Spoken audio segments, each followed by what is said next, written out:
اب پہلی بات تو یہ سوچئے، کیا انسان ہر وقت نماز پڑھتا ہے؟ ہمیشہ روزہ رکھتا ہے؟ جب اللہ کہہ رہا ہے میں نے تو پیدا ہی کیا میری عبادت کے لیے، کوئی اور کام اگر وہ کر رہا ہے تو وہ میرے مقصد تخلیق کے خلاف کر رہا ہے۔ وما خلقت الجن والانس الا لیعبدون، میں نے تو جنوں اور انسانوں کو صرف اس لیے پیدا کیا کہ میری عبادت کریں۔ تو اصل میں بات کیا ہے؟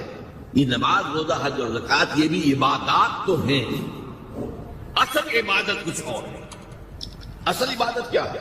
الحمدللہ وکفا والصلاة والسلام علی عبادہ الذین اصطفیٰ، خصوصاً علی افضلہم وخاتم النبیین محمد الامین وعلی آلہ وصحبہ اجمعین، اما بعد فاعوذ باللہ من الشیطان الرجیم، بسم اللہ الرحمن الرحیم، رب اشرح لی صدری ویسر لی امری واحلل عقدۃ من لسانی یفقہوا قولی، اللہم ربنا الہمنا رشدنا واعذنا من شرور انفسنا، اللہم ارنا الحق حقا وارزقنا اتباعہ وارنا الباطل باطلا وارزقنا اجتنابہ، اللہم وفقنا لما تحب وترضى، آمین یا رب العالمین۔ معزز حاضرین اور محترم خواتین، السلام علیکم ورحمۃ اللہ وبرکاتہ۔ آپ کے علم میں ہے کہ میرا آج کی گفتگو کا عنوان ہے کلمہ طیبہ اور اس کے حوالے سے یا اس کی روشنی میں ہمارے دینی فرائض۔ بچپن میں مجھے امید ہے کہ بہت سے لوگ خوش نصیب ایسے ہوں گے اس مجمع میں جن کی تعلیم کا آغاز قاعدہ یسرنا القرآن سے ہوا ہو یا نورانی قاعدے سے ہوا ہو، اور پھر اس کے بعد حضرت مولانا مفتی کفایت اللہ رحمۃ اللہ علیہ کی کتابچے تعلیم الاسلام جو ہے انہیں پڑھائے گئے۔ ظاہر بات ہے کہ آج کل وہ رواج ختم ہو چکا ہے، آج کا ہمارا دور مادہ پرستی کا ہے۔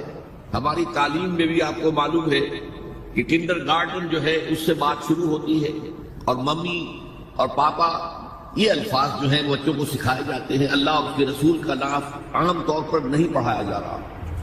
لیکن یاد ہوگا آپ کو کہ اس سلسلے میں سب سے پہلے ایمان مفصل، ایمان مجمل یاد کرائی جاتی تھی، ایمان کیا کیا ہے، پھر 6 کلمے پڑھائے جاتے ہیں۔ یہ 6 کلمے یوں سمجھیے کہ اسلام کی تعلیمات کا لب لباب اور خلاصہ۔ ان میں سے پہلے 2 کلمے کیا ہیں جو اہم ترین؟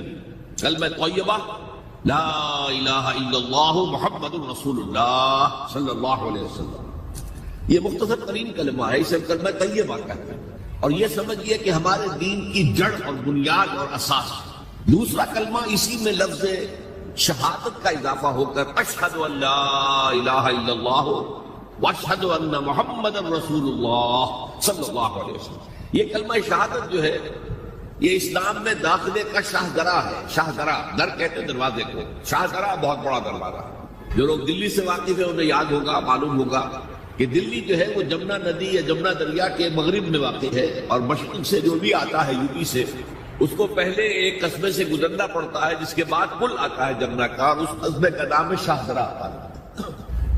اسی طرح کا شاہدرہ ایک لاہور میں ہے۔ لاہور جو ہے وہ راوی کے جنوب مشرقی کنارے پر ہے، آباد ہے شہر۔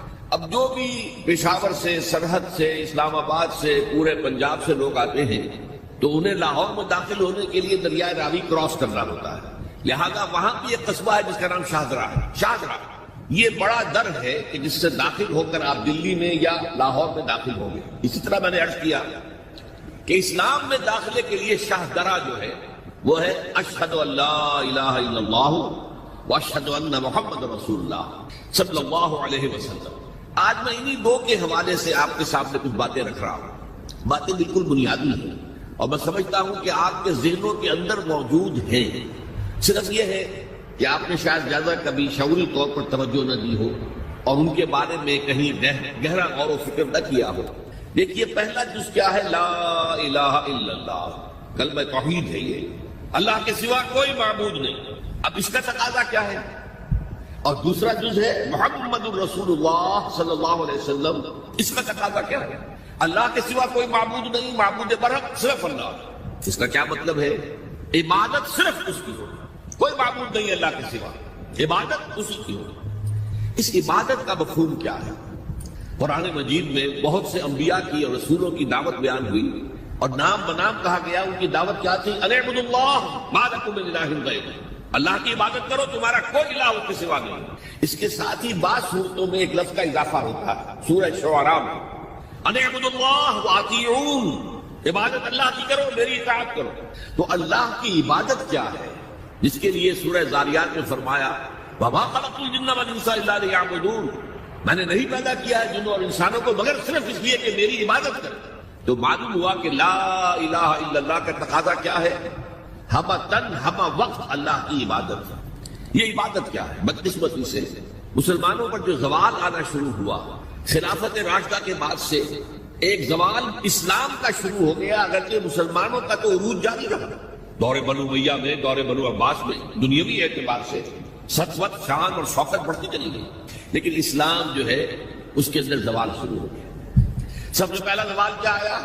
وہ خلافت کہ جو مسلمانوں کو اپنے میں سے کسی بہترین شخص کا انتخاب کر کے جس کا تعین ہونا چاہیے تھا، وہ خلافت موروثی عہدہ بن گئی، خاندانی بات بن گئی، قبائلی بات بن گئی۔ یہ ہمارے زوال کا پہلا منظر تھا۔ بہرحال اس کے بعد رفتہ رفتہ ہمارے تصورات بھی کچھ محدود ہوتے چلے گئے، ہوتے ہوتے بات یہاں تک پہنچی کہ عبادت کا مطلب ہے نماز، روزہ، حج اور زکوٰۃ۔ اب پہلی بات تو یہ سوچئے، کیا انسان ہر وقت نماز پڑھتا ہے، ہمیشہ روزہ رکھتا ہے؟ جب اللہ کہہ رہا ہے میں نے تو پیدا ہی کیا میری عبادت کے لیے، کوئی اور کام اگر وہ کر رہا ہے تو وہ میرے مقصد تخلیق کے خلاف کر رہا ہے۔ وَمَا خَلَقْتُ الْجِنَّ وَالْإِنسَ إِلَّا لِيَعْبُدُونِ، میں نے تو جنوں اور انسانوں کو صرف اس لیے پیدا کیا کہ میری عبادت کریں۔ تو اصل میں بات کیا ہے، یہ نماز، روزہ، حج اور زکوٰۃ یہ بھی عبادات تو ہیں، اصل عبادت کچھ اور ہے۔ اصل عبادت کیا ہے؟ عبد کہتے ہیں غلام کو۔ غلام پچھلے زمانے کا تصور کیجیے، یہ ایسا نہیں تھا جیسے آپ کسی کو ملازم رکھ لیں۔ آج امپلائی ریلیشن شپ یہ اور ہے۔ آپ نے کسی کو ملازم رکھا ہے، فرض کیجیے دہاڑی پر رکھا ہے، وہ 8 گھنٹے کام کرے گا، پھر چھٹی کرے گا، اس کے بعد وہ آپ کا کوئی تابع نہیں ہے، آپ کا غلام نہیں ہے، بلکہ آپ کا بھی ایک ہی ووٹ ہوگا، جب الیکشن ہوگا اس کا بھی ایک ہی ووٹ ہوگا۔ تو اصل میں غلام جو ہوتا تھا وہ ہمہ وقت، ہمہ تن، ہمہ جہد، ہمہ وجود بندگی کرتا تھا، اطاعت کرتا تھا۔ ملازم کہہ سکتا تھا کہ میرے تو اوقات ختم ہو گئے، آپ نے کسی کو رکھا خانسامہ کی حیثیت سے، اور فرض کیجئے ابھی فلش سسٹم نہیں آیا تھا تو بیت الخلاء جو ہے آپ جس طرح کے ہوتے تھے سب کو یاد ہے، کسی دن بھنگر نہیں آئی، آپ کہیں اس سے خانسامہ سے کس طرح جاؤ بیت الخلاء صاف کراؤ، وہ صاف کہہ گا صاحب میں آپ کا میں تو خانسامہ ہوں، میں آپ کو کھانا پکا کر دینے کا پابند ہوں، میں یہ آپ کا بیت الخلاء صاف کرنے کا تو پابند نہیں ہے، کہے گا کہ نہیں کہے گا؟ لیکن غلام نہیں کہہ سکتا، غلام تو ملکیت ہے، وہ 24 گھنٹے کا مطیع ہے، جو کام کہا جائے کرنے پر مجبور ہے، انکار نہیں کر سکتا۔ اور آپ کو معلوم ایک اور بات ہونی چاہیے کہ غلام تو خود مملوک ہوتا ہے، اس کی ملکیت کوئی نہیں ہوتی۔ آقا نے کوئی اگر کوٹڑی دے دی ہے کہ تم رات کو اس میں سو جایا کرو تو کیا وہ اس کوٹڑی کا مالک ہو گئے؟ آقا نے کوئی چارپائی دے دی ہے اس پر سویا کرو تو کیا چارپائی کا مالک ہو گئے؟ نہیں، خود مملوک ہے۔ اور پچھلے زمانے میں غلاموں کا معاملہ کیا تھا؟ آقا جب چاہے ذبح کر دے، قتل کر دے، کوئی مقدمہ نہیں بنے گا، نہ 302 کا نہ 304 کا۔ کیوں؟ جیسے آپ کی بکری آپ کی ملکیت تھی، آپ نے ذبح کیا، گوشت کھا لیا، کچھ پوچھ سکتا میری بکری تھی بھائی، میں نے ذبح کیا، Who are you to ask me؟ اسی طرح غلام میری ملکیت ہے، میں نے قتل کر دیا، میں نے اپنا نقصان کیا ہے نا، میں اس غلام کو فروخت کرتا تو کچھ پیسے مل جاتے مجھے، لیکن اختیار میرا ہے، میں نے اسے قتل کر دیا۔ اس معنی میں اللہ کا غلام بن جانا، اللہ کا بندہ بن جانا، یہ بندہ جو ہے یہ فارسی کا لفظ ہے، عبد عربی کا لفظ، عبد سے عبادت بنا، بندے سے بندگی بنا۔ چنانچہ شیخ سعدی کا شعر ہے مشہور، جو مسجدوں میں پہلے لکھا جایا کرتا تھا۔ آج کل تو ہمارا نئی قسم کی مسجدوں کے ڈیزائن بنتے ہیں، پچھلے زمانے میں کیا ہوتا تھا؟ اس در کے اوپر چوکٹا بنا ہوا ہے، روز محشر کے جان گداز بود اولی پرسش نماز بود، وہ قیامت کا دن جو بہت سخت ہے، پہلا حساب نماز کا ہوگا۔ اور یہ شعر میں لکھا ہوتا تھا، زندگی آمد برائے بندگی، زندگی بے بندگی شرمندگی، یہ زندگی ہمیں ملی ہی بندگی کے لیے ہے، وما خلقت الجن والانس الا لیعبدون۔ تو اگر ہم بندگی نہیں کرتے اللہ کی تو شرمندگی ہی شرمندگی ہے، گویا کہ ہم اپنے مقصد تخلیق کو تو پورا نہیں کر رہے۔ آپ نے قلم بنایا تھا لکھنے کے لیے، لکھتا نہیں ہے تو اٹھا کے پھینک دیں گے، آپ اس کو کوڑے میں ڈالیں گے۔ لہذا انسان کی تخلیق اور جنوں کی تخلیق بندگی کے لیے، زندگی آمد برائے بندگی، زندگی بے بندگی شرمندگی، یہ ہمہ وقت، ہمہ تن، ہمہ وجوہ، ہمہ جہد اللہ کی اطاعت، یہ ہے عبادت۔ اس عبادت کے لیے عبادات ہمیں دی گئی ہے۔ جیسے یہ اگر کھڑا ہوا ہے شامیانہ تو آپ نے دیکھا یہ جو بانس کھڑے ہوئے ہیں، یہ عبادت جو ہے اس کی چھت سمجھ لیجیے 4 ستونوں پر کھڑی ہے، نماز، روزہ، حج، زکوٰۃ۔ نماز کس لیے؟ تاکہ 5 مرتبہ تازہ کر لو اللہ سے عہد بندگی، ایاک نعبد و ایاک نستعین، کہیں بھول مت جانا۔ صبح ہوئی ہے، پہلے اپنا اللہ سے بندگی کا عہد تازہ کر لو، پھر دکان پہ جانا، پھر دفتر میں جانا، اور پھر دوپہر میں پھر نکلو، پھر تازہ کرو۔ وہ آپ کا لنچ آور ہوگا لیکن اس میں اللہ کو پہلے یاد کرو۔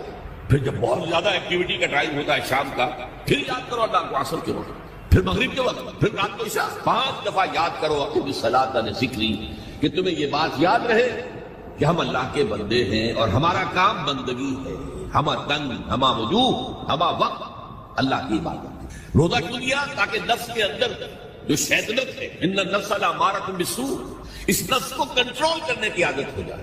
بھوک برداشت کرو، کسی وقت کھانے کو حلال چیز نہیں مل رہی تو بھوک برداشت کرو، فوراً کسی حرام شے کے اندر منہ نہ مار دو، تمہارے اندر عادت ہونی چاہیے۔ پیاس شدید لگی ہوئی ہے تو اگر کوئی صحیح مشروب نہیں ہے تو ایسا نہ کرو کہ کیا کریں، یہاں پر تو سوائے جو شراب کا کچھ ملتا ہی نہیں تو لوگ شراب ہی دیتے ہیں۔ اس کے لیے مشق کرانے کے لیے 30 دن صبح سے شام تک جائز مشروب بھی نہ پیو، جائز کھانا بھی نہ کھاؤ، تاکہ تمہارے اندر صلاحیت پیدا ہو جائے کہ باقی 11 مہینوں میں ناجائز سے تو بچو۔ یہ ہے عبادت کے ساتھ ان عبادات کا تعلق۔ ایک بڑی ہمارے اندر جو ہے نفس کی خواہش، دولت پرستی، اس کو نکالنے کے لیے صدقہ، خیرات، انفاق، خرچ کرو، خرچ کرو، خرچ کرو، تاکہ یہ اللہ کے حکم کو پیچھے پھینک دیا، نفس کے حکم کو آگے رکھو۔ یہ شرک، اس شرک کو جاننے والے بہت کم ہیں۔ مولانا روم نے خوب کہا تھا، نفس ماں ہم کم ترس فرعون نیست لیکن ایراعون نیست، میرا نفس بھی فرعون سے کم نہیں ہے۔ فرعون نے کہا تھا نا، الیس لی ملک مصر وہذہ الانہار تجری من تحتی، کیا اس ملک مصر کی حکومت میری نہیں ہے؟ اور سارا جو یہ آب پاشی کا نظام ہے، انہار کا نظام ہے، وہ میرے کنٹرول میں نہیں ہے، جس کا چاہوں موگا کھلا رکھوں، جس کا چاہوں بند کر دوں۔ یہ تھا خدائی کا دعویٰ، انا ربکم الاعلی۔ تو مولانا روم کہتے ہیں میرا نفس بھی اس سے کمتر نہیں ہے۔ وہ کہتا ہے یہ جسم میرا ہے، اس پر میرا حکم چلے گا، میں نہیں جانتا کون اللہ کون رسول، کیا حرام کیا حلال۔ تو فرعون سے کم تو نہیں ہے میرا نفس، لیکن یراعون، اس کی بہت مدد تھی، فوج تھی، لاؤ لشکر تھا، تو اس نے زبان سے بھی کہہ دیا کھل کر انا ربکم الاعلی۔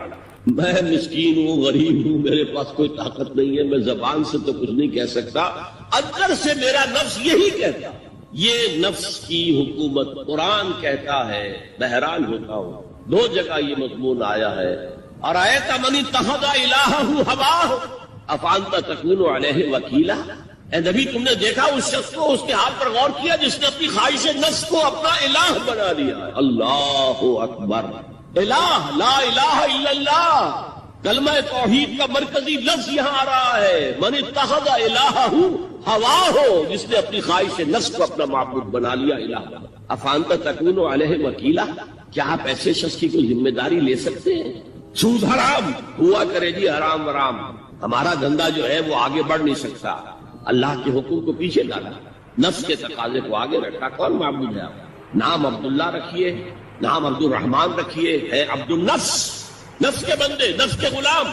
پوچھا گیا ایو الہجرت افضل یا رسول اللہ، اے اللہ کے رسول بتائیے سب سے اعلیٰ ہجرت کون سی ہے، افضل؟ فرمایا ان تہجر ما کرہ ربک، ہر اس چیز کو چھوڑ دو جو تمہارے رب کو پسند نہیں۔ آج رات ہی سے آپ ہجرت شروع کر سکتے ہیں، جائزہ لیجئے کیا کیا چیزیں میری زندگی میں خلاف شریعت ہے تو اللہ کو ناپسند ہے، فیصلہ کیجئے کہ آج کے بعد نہیں ہوگی، ہجرت شروع ہو گئی۔ افضل الہجرہ، سب سے افضل ہجرت شروع ہو گئی۔ المجاہد من جاہد نفسہ، جہاد تو یہاں سے شروع ہو گیا، اپنے نفس کے خلاف جہاد کرنا۔